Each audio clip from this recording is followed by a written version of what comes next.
क्या रहा आपका कल शाम को, जैसे सुबह तक दिन भर क्या रहा आपकी प्रक्रिया का, कोई निस्तारण होने की उम्मीद है क्या?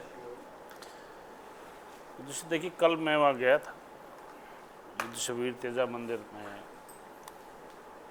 जैसे मृतका के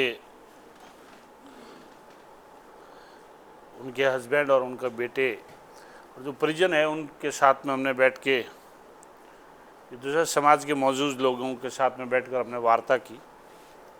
जो उनकी मांग थी मुख्य, उनकी मुख्य मांगों पर हमने बात कर ली। बात करने के बाद में हमने उनसे थोड़ा समय मांगा था कि हम जो है दोबारा से एक बार वार्ता करेंगे। तो हम वहाँ उनके साथ में दोबारा वार्ता करने के लिए पहुँचे।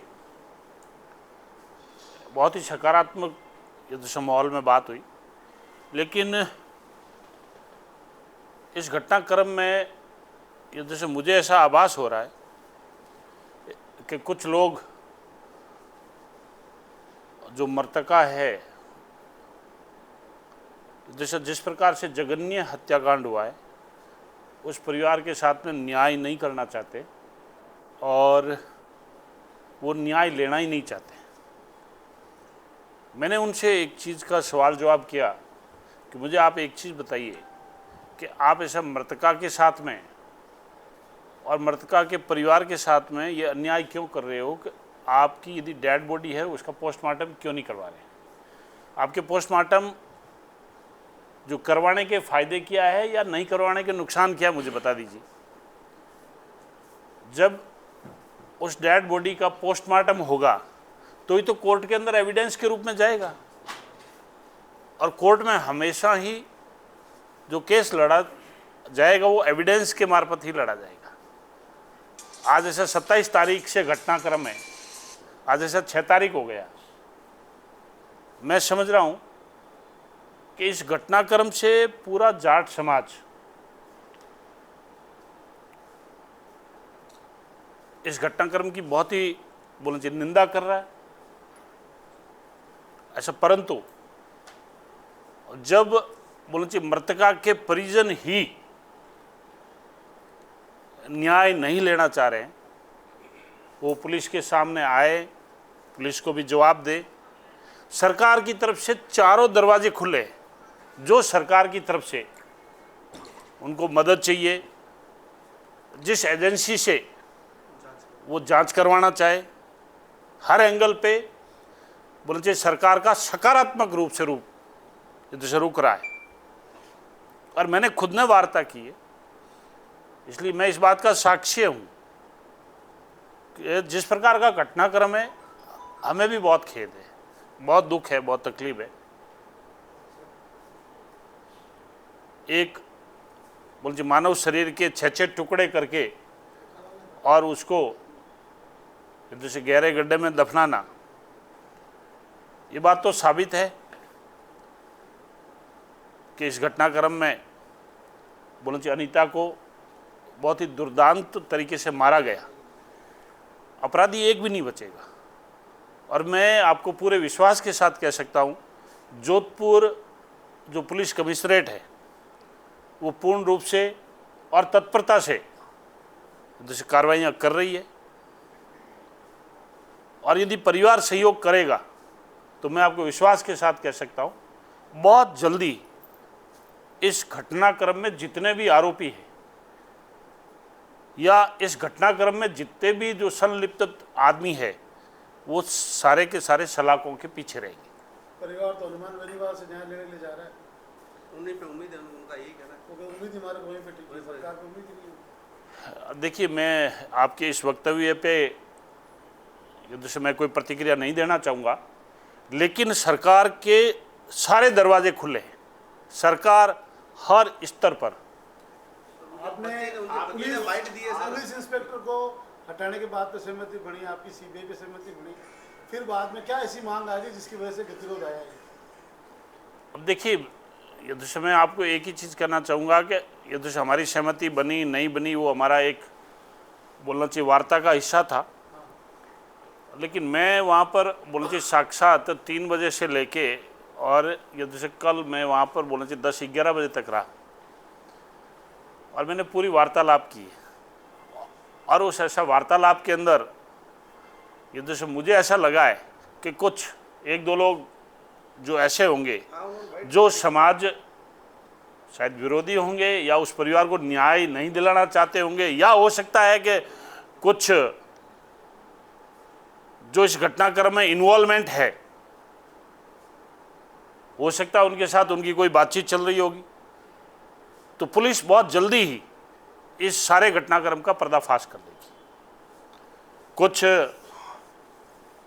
उन चीज़ों की जानकारी भी है हमें, पर हम उन ये जैसे इस वक्त हम वो बातें हम आपको नहीं बता सकते, क्योंकि इससे पुलिस जैसे जांच जो है, जो पुलिस अनुसंधान है, वो प्रभावित होने की जैसे संभावना है। आपकी डिमांड अब लेटेस्ट आई है उनकी कि भाई अभी आपसे जब डीसीपी को हटाया जाए। अभी आपकी जो वार्ता हुई है, दो दिन से आप लगातार प्रयास कर रहे हैं, बात भी हुई है, उसका कंक्लूजन आप बताओ हमें, क्या क्या रहा फिर? क्या कितना अमाउंट दे रहे हो, क्या कर रहे हो, क्या नहीं, नौकरी दे रहे हो? ये तमाम बातें हो गई थी और मैं आपको इस वक्त इतना ही कहना चाहूँगा कि सरकार की तरफ से चारों दरवाजे खुले हैं हर एंगल से।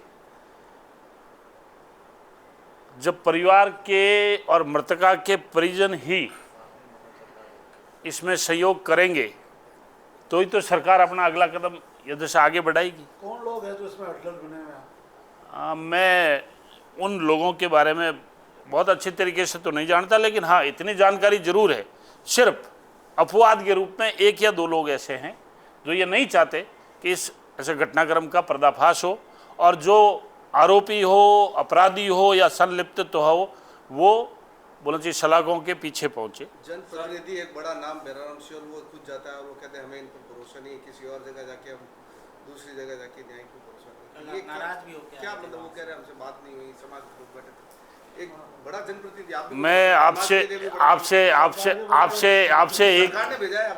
आपसे एक चीज़ का मैं ये निवेदन करूंगा कि यदि सब 5 लोग बैठ के और कोई सच्ची झूठी बात कहे, उसमें जाट समाज की कोई बात नहीं होती। जाट समाज बहुत बड़ा है, पूरे मारवाड़ का जाट समाज है, और मैं ये दूसरा जाट समाज की तरफ से भी मैं उनसे वार्ता करने के लिए गया और मैं बोलना चाहिए सरकार की सहमति से भी मैं ये दूसरा बात करने के लिए गया।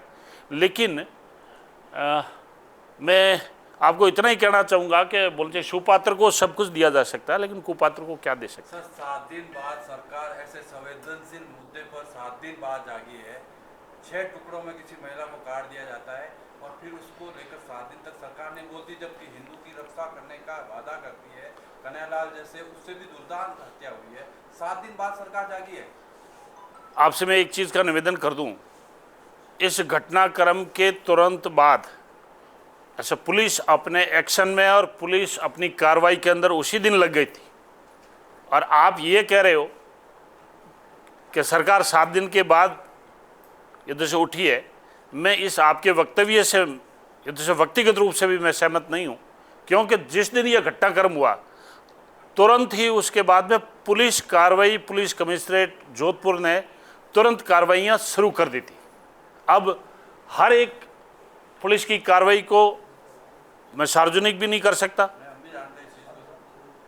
और आप भी जानते हैं। सर, आपकी कल जब वार्ता विफल रही, क्या आप नाराज होकर आए और आपने धरने का बाइकआउट किया? आपने कहा कि आप धरने पर नहीं जाएंगे अब तो वार्ता, ऐसा कुछ हुआ है? नहीं, ऐसी कोई बात नहीं, इस प्रकार की कोई बात नहीं, लेकिन मुझे ऐसा लग रहा है कि इस घटनाक्रम में कुछ बोलना चाहिए ऐसे लोग इसमें जो प्रभावित कर रहे हैं, ये जैसे शायद ऐसा जितने दिन डिले हो उससे कुछ हो सकता है अपराधियों को, आरोपियों को कुछ उनसे फ़ायदा मिले, उनकी ऐसी सोच हो सकती, मुझे नहीं मालूम है। वो जाट मंदिर है, वो धरना स्थल बन गया, एक मंदिर है, सब लोग आने जाना। देखिए, वो हमारी जाट समाज की ये जैसे बच्चों का वहाँ अध्ययन का केंद्र है और ऐसा मंदिर है, हमारी सबकी आस्था का केंद्र है।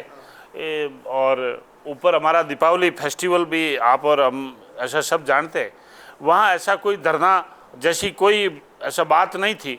जब कभी भी बोलूँ कि किसी भी परिवार के अंदर कोई तकलीफ पड़ती है तो हर आदमी भगवान के शरण में मंदिर में जाता है। और उस वक्त ये दूसरा मुझे जानकारी मिली कि परिजन अपने घर पे नहीं है, वो भगवान के मंदिर में है, तो मैं भी वहाँ तेजा जी के मंदिर में गया। ऐसी धरना जैसी स्थिति कोई थी नहीं, वहाँ 5, 7, 10 आदमी बैठे थे और हम लोग गए थे। ऐसा लगभग 30, 40 या 250 लोग गए थे और ऐसा वहाँ जाके बात की। और भी जाट समाज के बहुत सारे गणमान्य लोगों से मेरी बात हुई है।